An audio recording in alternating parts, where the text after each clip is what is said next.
ജന്മനക്ഷത്രങ്ങളുടെ പൊതുസ്വഭാവങ്ങൾ, ഓരോ നക്ഷത്രത്തിലും ജനിച്ചാലുള്ള പ്രത്യേകതകൾ, ഓരോ നക്ഷത്രത്തിനും അശുഭങ്ങളായ നക്ഷത്രങ്ങൾ, ദോഷശാന്തിക്കും ഐശ്വര്യത്തിനുമായി അനുഷ്ഠിക്കേണ്ട കാര്യങ്ങൾ, അനുകൂല നിറങ്ങൾ തുടങ്ങിയവയാണ് ഈ അധ്യായത്തിൽ ഉൾപ്പെടുത്തിയിരിക്കുന്നത്. ഓരോ നക്ഷത്രത്തിനും പ്രതികൂലമായ നക്ഷത്രങ്ങളിൽ ശുഭകർമ്മങ്ങൾ ഒഴിവാക്കേണ്ടതാണ്. ആ നക്ഷത്രത്തിൽപ്പെട്ടവരുമായി കൂട്ടുപ്രവർത്തനങ്ങൾ, അവരെ കണികാണൽ, അവർക്ക് വേണ്ടി ജാമ്യം നിൽക്കുക തുടങ്ങിയ കാര്യങ്ങൾ ഒഴിവാക്കണം. ഓരോ നക്ഷത്രത്തിൻ്റെയും ദേവതയെ നിത്യം ഭജിക്കുന്നതും ഉത്തമമാണ്. ദശകാല വ്യത്യാസങ്ങൾ പരിഗണിക്കാതെ ജീവിതകാലം മുഴുവൻ നക്ഷത്ര ദേവതയെ ഭജിക്കാം. അതിനുള്ള മന്ത്രങ്ങളും ഇവിടെ ഉൾപ്പെടുത്തിയിട്ടുണ്ട്. നക്ഷത്രമൃഗം, പക്ഷി, വൃക്ഷം, ഗണം, ഭൂതം തുടങ്ങിയവയും പ്രത്യേകം കൊടുത്തിട്ടുണ്ട്. ഓരോ നക്ഷത്രജാതരും അവരവരുടെ മൃഗത്തെയും പക്ഷിയെയും ഉപദ്രവിക്കുകയോ കൊല്ലുകയോ ചെയ്യാൻ പാടില്ല. അവയെ പരിരക്ഷിക്കുവാൻ കഴിയുമെങ്കിൽ അത് ആയുവർദ്ധനകരവുമാണ്. നക്ഷത്രവൃക്ഷത്തെ നട്ടുവളർത്തുന്നതും ഐശ്വര്യപ്രദമാണ്. തിരുവോണ നക്ഷത്രത്തിൽ ജനിക്കുന്നവർ സാധാരണയായി സൗഭാഗ്യവും സൗന്ദര്യവും അനുഗ്രഹിച്ചവരായിരിക്കും. വാക്കുകളിലും പ്രവൃത്തികളിലും ഇവർ തികഞ്ഞ കുലീനത പുലർത്തിപ്പോരുന്നു. ആകൃതിയിലും ഈ സ്ഥിതിവിശേഷം ഇവരിൽ കാണാൻ കഴിയും. ജീവിത പരിപാടികളിൽ ഓരോന്നിലും ഇവർക്ക് ഒരു അടുക്കും ചിട്ടയും ഉണ്ടായിരിക്കും. ശുചീകരണ വിഷയത്തിൽ ഇവർ കഴിയുന്നത്ര നിഷ്കർഷം പുലർത്തുന്നു. ആര് തന്നെയായിരുന്നാലും സമയമോ സന്ദർഭമോ നോക്കാതെ വൃത്തിഹീനതയോ ഇവരുടെ മനസ്സിനിണങ്ങാത്ത കാര്യമോ കണ്ടാൽ ഉടനടി ഇവർ കുറ്റം പറയും. അന്യ ആളുകളുടെ കഷ്ടപ്പാടുകളിൽ അനുകമ്പയുള്ളവരായ ഇവർ കഴിവുള്ളത്ര പരസഹായം ചെയ്യുന്നവരായിരിക്കും. സുഖമായ ഭക്ഷണരീതിയാണ് ഇവർ ഇഷ്ടപ്പെടുന്നത്. അതുകൊണ്ടായിരിക്കാം ഇവർ ആർക്കും ഭക്ഷണം കൊടുക്കുന്നതിൽ ഇഷ്ടമുള്ളവരായി കാണപ്പെടുന്നത്. പൂജ്യന്മാരെ പൂജിക്കുന്നതിലും ഗുരുഭക്തിയിലും ഈശ്വരഭക്തിയിലും ഇവർ മുൻപന്തിയിൽ നിൽക്കും. തിരുവോണം നാളുകാരിൽ ചിലർ പൊക്കം കുറഞ്ഞവരായി കാണപ്പെടുന്നു. അധികം സംസാരിക്കുന്ന സ്വഭാവക്കാരും ഇവരിൽ ചിലരെ കാണുവാൻ കഴിയും. ചിലർ വിശാലമായ മാറിടത്തോടും മുഖത്ത് മറുകടയാളമുള്ളവരായും കാണപ്പെടും. ചിലർക്ക് മറുകടയാളം അവരുടെ തോളിലായിരിക്കാം. ഇവർ സത്യത്തെ ബഹുമാനിക്കുന്നവരും വ്യാജം പറയുന്നതിലും പ്രവർത്തിക്കുന്നതിലും നിന്ന് കഴിവതും ഒഴിയുന്നവരുമായിരിക്കും. ഈ നാളുകാർക്ക് തങ്ങൾ സഹായിക്കുന്നവരിൽ നിന്നും തങ്ങളുമായി സഹവർത്തിത്വം പുലർത്തുന്നവരിൽ നിന്നും കിട്ടുന്നത് കേവലം തിക്തങ്ങളായ അനുഭവങ്ങളായിരിക്കും. പലപ്പോഴും ഇത്തരം ആളുകളാൽ ഇവർ കബളിക്കപ്പെടുന്നു. പക്ഷേ ഇതൊരു കബളിപ്പിക്കലായി ഇവർ കണക്കാക്കാറില്ല. എന്തെന്നാൽ ഇവരുടെ ധാർമ്മിക ബുദ്ധി മോഷ്ടാക്കളെ പോലും നീതീകരിക്കാൻ പോരുന്നതായിരിക്കും.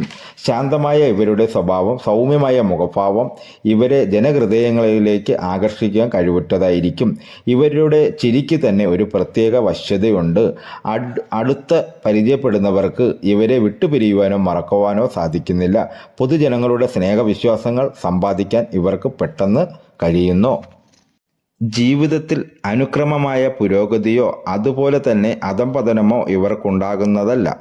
തന്നിമിത്തം ഇവരുടെ ഭാഗ്യത്തിനും നിർഭാഗ്യത്തിനും ഒരു അസാധാരണത്വം കാണാൻ കഴിയും. ഏതെങ്കിലും ഒരു കാര്യത്തിൽ പ്രവേശിച്ചാൽ അതിൽ കുറെ വിജയവും നല്ല സ്ഥാനവും കരസ്ഥമാക്കാൻ ഇവർക്ക് കഴിയുമെങ്കിലും ഇത്തരം സന്ദർഭങ്ങളിൽ അപ്രതീക്ഷിതമായ അധംപതച്ചുഴിയിൽ വീണ്ടും താണുപോകുകയെന്നതും ഇവർക്ക് സാധാരണ സംഭവിച്ചു വരുന്നു. ഇത്തരം ദുസ്ഥിതിയിൽപ്പെട്ട് നിരാശപ്പെടുമ്പോൾ കാണാം യാദൃച്ഛിക സംഭവങ്ങളിൽ കൂടിയുള്ള സഹായവും അവയിൽ കൂടി പുരോഗതിക്കുള്ള മാർഗവും ഇവരുടെ മുമ്പിൽ നിൽക്കുന്നത്.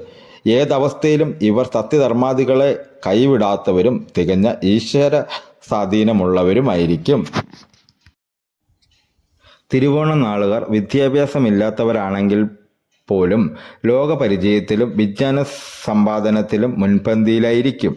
മറ്റുള്ളവരെ ഉപദേശിക്കുവാനുള്ള കഴിവും ഇവർക്കുണ്ടായിരിക്കും. മധ്യസ്ഥത വഹിക്കുക, വിവാദ വിഷയങ്ങൾ തീരുമാനിക്കുക, ദുർഘടങ്ങളായ പ്രശ്നങ്ങളിൽ അവയ്ക്ക് പോംവഴി കണ്ടുപിടിക്കുക മുതലായ കാര്യങ്ങൾ ഇവർ പ്രശംസനീയങ്ങളായ കഴിവ് പുലർത്തുന്നവരായിരിക്കും.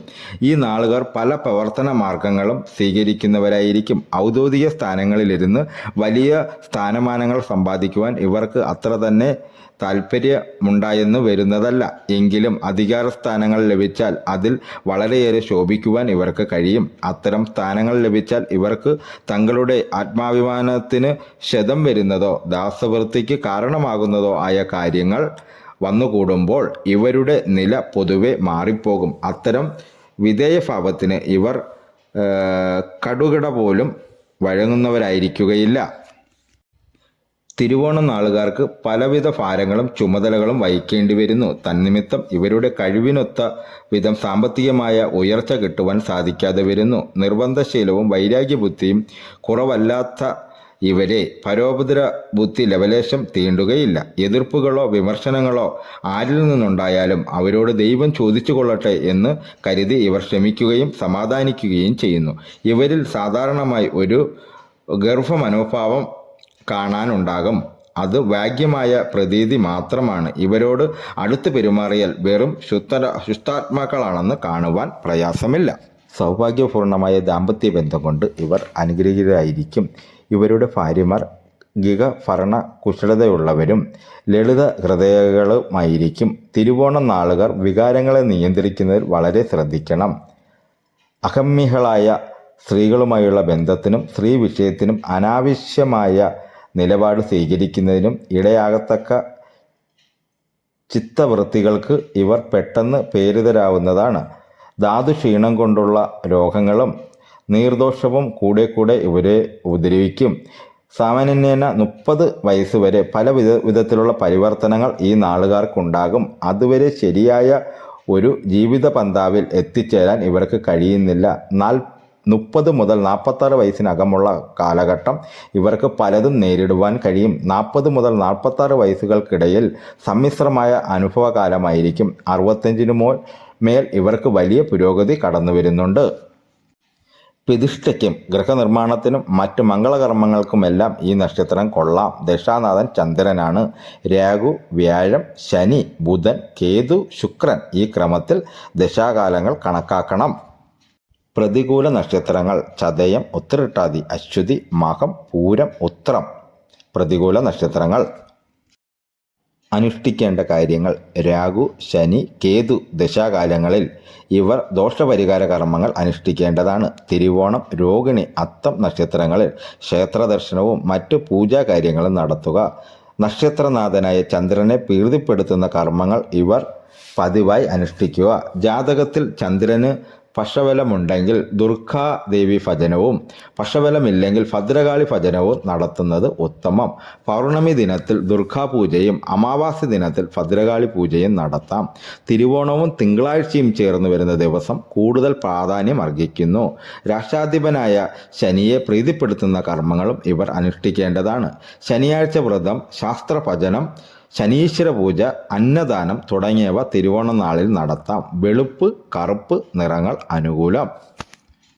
നക്ഷത്ര മൃഗം കുരങ്ങ്, വൃക്ഷം എരുക്ക്, ഗണം ദേവഗണം, യോനി പുരുഷയോനി, പക്ഷി കോഴി, ഭൂതം വായു. ഈ വീഡിയോ എല്ലാ കൂട്ടുകാർക്കും ഇഷ്ടമായി കാണുമെന്ന് ദൈവനാമത്തിൽ വിശ്വസിച്ചു കൊള്ളുന്നു. ഈ വീഡിയോ ആദ്യമായി കാണുന്ന കൂട്ടുകാരാണെങ്കിൽ ഈ ചാനൽ സബ്സ്ക്രൈബ് ചെയ്യുക, ലൈക്ക് ചെയ്യുക, കമൻറ്റ് ചെയ്യുക, ഷെയർ ചെയ്യുക. ഈ വീഡിയോയുടെ അഭിപ്രായങ്ങൾ കമൻറ്റായി രേഖപ്പെടുത്തണമെന്ന് ദൈവനാമത്തിൽ അഭ്യർത്ഥിച്ചു കൊള്ളുന്നു. ഇനി അടുത്ത ഒരു വീഡിയോയുമായി നമുക്ക് അടുത്ത ദിവസം കാണാം കൂട്ടുകാരേ.